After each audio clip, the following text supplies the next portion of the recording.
pienso, ¿no? Con un decreto presidencial, de golpe, garantías constitucionales, como es el derecho a trabajar, el derecho a transitar, se ven vulneradas. Es entendible. A los 10 días de declarada la pandemia por la Organización Mundial de Salud, es entendible. Pero ahora la pregunta es, yo no digo que no haya que hacer esto, pero digo, ¿no se puede discutir más ampliamente con nuestros representantes, que son los diputados, los senadores? No, porque cierran el Congreso, te cierran el Congreso. No, no podés, te apagan el micrófono como ayer.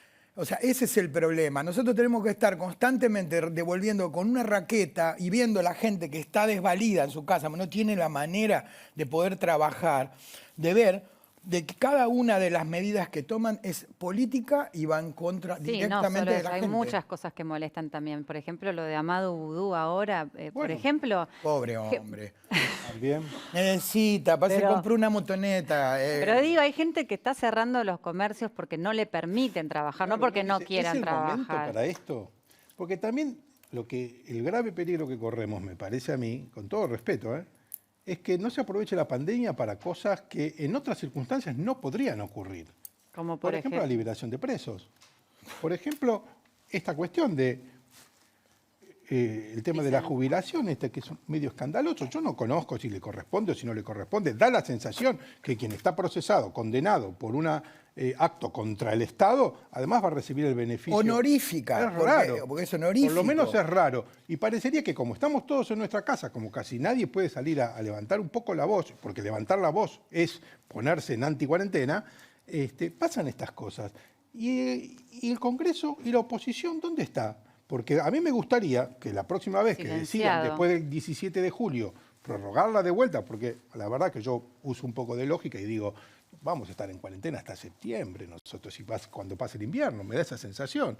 Pensar lo que vamos a salir antes es medio raro. A mí me parece, ojalá me equivoque. Yo creo que no, que lo van a dejar para después. ¿No le pueden consultar a los diputados? ¿No puede haber una discusión sobre el tema donde estén economistas, donde estén personas, psicólogos, donde esté gente que... Porque la verdad, hay mucha gente que se está realmente deteriorando en la salud por el encierro. Sí, mentalmente yo creo que el encierro, o sea, no le hace bien a nadie. El encierro no ayuda y hay experimentos en que a la gente la aíslan, tapándole los ojos, poniéndole guantes, etcétera. En pocas horas puedes tener psicosis. Se usa China, Guantánamo como tortura, es lo peor que existe, pero no estamos hablando de ese encierro. Ni siquiera la historia del senador McCain de Estados Unidos, que estuvo prisionero de guerra 5 años en Vietcong. Estamos hablando de extremos. La realidad es durísimo en este momento. Pero cuando estudias eventos como estos, en las Torres Gemelas, no hubo daño de secuela. Anímico, mirá que en Estados Unidos eso pegó de una forma única. Cuando hay terremotos, Katrina en Nueva Orleans, los tiroteos masivos en los colegios, hasta un 10% pueden tener algún trastorno crónico, la mayoría no lo tienen. Pero hay un apoyo del gobierno que tiene especialistas. Y en principio tiene un fin. No, hay un terremoto, y luego viene la reconstrucción. Nosotros no tenemos idea de cuál va a ser la reconstrucción, porque tenemos personas que balbucean y no saben decir claramente qué va a pasar en uno de los distritos más grandes que tiene la Argentina, que es Buenos Aires. Que cada vez que se paran y tienen que decir algo, lo único que hablan es del gobierno anterior, de los otros gobiernos, como si nunca hubieran hecho lo que hicieron y cómo terminamos. Hace muchísimos años que estoy viendo lo mismo. En este momento, toda esta gente es responsable de lo que le pase a la gente, más allá de lo que pase por la pandemia. Pero lo que estás diciendo tiene que ver con lo que dijo Juan hace un rato, que habló del acatamiento de la gente. El acatamiento está probado. Depende del liderazgo político, el liderazgo científico y el liderazgo de los medios. Cuando vos tenés países que tienen fuertes liderazgos en esas 3 áreas, la gente, el pueblo, escucha y sigue. Y lo que más se ha visto es que fue en los países con mujeres como líderes. Hubo una diferencia, hubo un trabajo publicado científico comparando los de mujeres contra las mujeres, Finlandia, Islandia, Dinamarca, Alemania, Taiwán, Nueva Zelanda, y una diferencia significativa. Y Alemania. Alemania la incluí. Pero no debería haber secuela, pero lo importante la secuela que queda psicológica más grave es en el personal médico. Eso sí se ha probado. El síndrome de estrés postraumático. Es la gente que siente su vida amenazada o la vida de seres queridos amenazada. Esos pueden quedar con un problema crónico. La demás gente tiene que estar tranquila. Este es un momento muy malo, la ansiedad aumenta. Las recetas de ansiolíticos y antidepresivos crecieron en el primer mes de la pandemia. Después se estabilizó.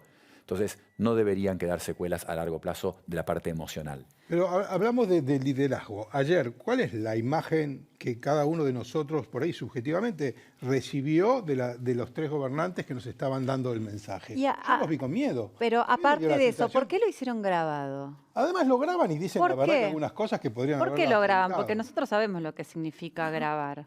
Bueno, vos me preguntás en serio por qué he grabado. Porque no les da la cara para poder hablar, porque ya todos los periodistas amigos los reconocemos. Reconocemos todos los periodistas amigos. Reconocemos quiénes son los medios que van a decirle qué lindo y qué feo.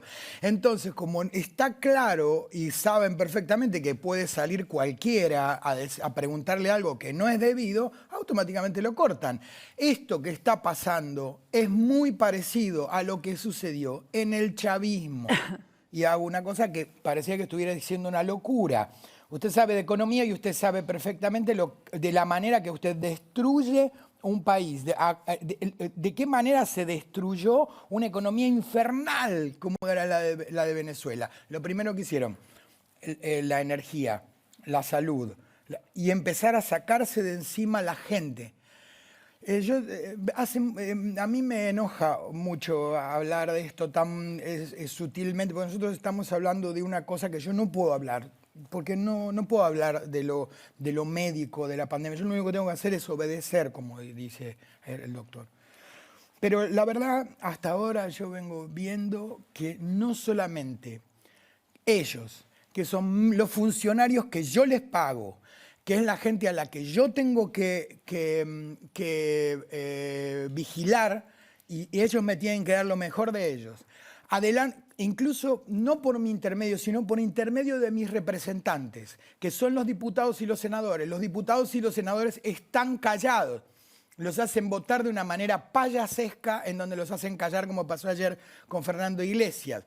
Si tengo un problema, vos tenés un problema, no tenés a quién acudir en la justicia está callada. Y vamos a decir la verdad, a ninguno de los empleados del sistema judicial van a decir, bueno, no se puede trabajar. Porque todos sabemos que cuando caes con un expediente, cuando caes algo en el sistema judicial, se rascan estando fuera de la igual que cualquier otro. Y no es así. No. Si no las cosas, nuestra justicia andaría mejor. No, pero yo no creo que sea, yo no creo que sea por eso. Hay muchísima gente que está muy cómoda con esto, hay muchísima gente que está haciendo mucho negocio con esto. Y también hay el otra negocio gente más que está grande- trabajando y que está haciendo lo mejor o sea, a mí no me gusta poner a todos en la misma bolsa porque sería muy injusto. Nosotros, a ver, yo digo mi caso concreto, no es que me sienta aludido para nada, al contrario. No estoy hablando de usted, pero va a decir que la empleada que hace 100 días que no labura, gente que hace 100 y pico de días que no labura y que está en la casa dice, no, ¿cómo ven? Me voy a agarrar con Yo puedo hablar de los míos. Los míos hay una parte que se queda en la casa y que trabaja home office. Y después nos hacemos un turno rotativo con los debidos cuidados, con los debidos protocolos que nos instruyó la Procuración General y atendemos normalmente. Nosotros trabajamos normalmente en cada caso de flagrancia, cada investigación, cada homicidio, cada cosa que ocurre. Nosotros estamos ahí las 24 horas. Me alegro. Eso es lo que pasa en mi distrito, que es Saavedra. ¿Qué pasa en otros lugares? Yo no lo sé, pero tengo entendido que se trabaja bastante en comparación a otras áreas del Estado, ¿no? También podemos dar vuelta al vaso y tratar de ver el vaso medio lleno, tratando, que también es una oportunidad. Yo soy de los que cree que crisis no es oportunidad. Sí. Crisis es crisis. Por eso es crisis. Oportunidad es si haces las cosas que corresponden, y a eso me refiero. Argentina es un país que no tiene problemas étnicos, no tiene problemas religiosos, no tiene problemas étnicos, decía, de terremotos, de tsunamis, de un montón de cosas que vos decís, tenemos recursos humanos y recursos naturales para hacerlo. ¿Por qué no aprovechamos este tiempo? Ninguno de nosotros, no quiero ser soberbio, pero ninguno de nosotros, ninguno de los que nos está mirando, pero ninguno va a poder modificar el pasado. Pero sí podemos modificar nuestras actitudes de futuro. Entonces, yo le